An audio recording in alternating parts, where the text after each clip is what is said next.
আমি 29শে জুলাই না আমি কাজের সূত্রে আসছি কেন তো বাংলাদেশে মনে করেন বহুত জেলখানার থেকে বহুত কয়েদি বেরোয় গেছে। উনি পদত্যাগ করি ভালোই করছে, পদত্যাগ করি পাল্লাই আসছে, এটা ভালোই করছে, নতুবা উনি বেশি থাকতো না।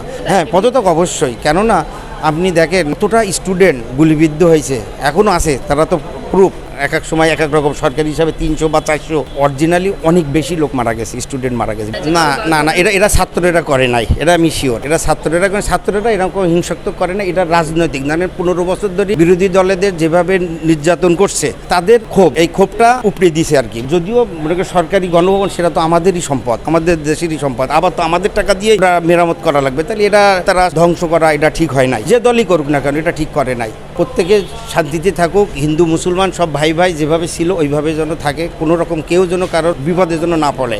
না কোনো ধর্মীয় কোনো প্রতিষ্ঠান ভাঙা উচিত হবে না, কারোর পক্ষে এটা ভাঙা উচিত না।